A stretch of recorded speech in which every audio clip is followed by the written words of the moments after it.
Hi అండి, welcome to హరిత kitchen. ఈరోజు రెసిపీ వచ్చి బంగాళదుంప ఫ్రై చేస్తున్నాను. ముందుగా బంగాళదుంపల్ని చెక్కు తీసుకొని చిన్న ముక్కలుగా కట్ చేసుకొని వాటర్లో వేసుకోవాలి.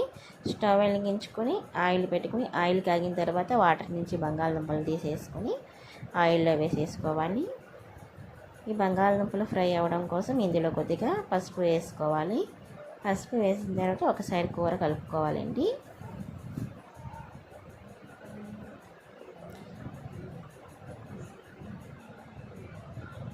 ఇప్పుడు మనం మిక్సీ జార్ తీసుకుందాం. ఇందులో వెల్లుల్లిపాయలు,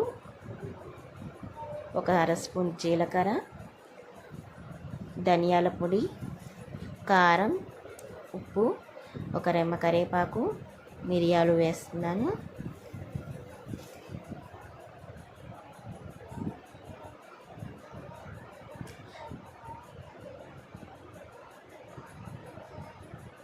ఇవన్నీ మనం మెత్తగా మిక్సీ పట్టుకోవాలి.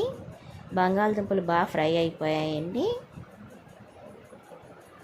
ఇవి బంగాళదుంపలు బాగా ఫ్రై చేసుకున్న తర్వాత ఇప్పుడు మనం మిక్సీ పట్టుకున్న పొడిని ఇందులో వేసేసుకొని ఒకసారి కలుపుకొని స్టవ్ ఆఫ్ చేసేసుకొని సర్వింగ్ బౌల్లోకి తీసుకుంటే మన బంగాళదుంప ఫ్రై అయితే రెడీ అయిపోయిందండి. Thank you so much for watching. ఇందులో కొద్దిగా దించే ముందు చిల్లీ ఫ్లేక్స్ వేసుకోవాలండి. అంతే, మన ఆలూ ఫ్రై అయితే రెడీ అయిపోయింది. Thank you so much for watching. నా వీడియో కనుక మీకు నచ్చినట్టయితే నా ఛానల్ని సబ్స్క్రైబ్ చేసుకోండి. వీడియోకి ఒక లైక్ చేయండి.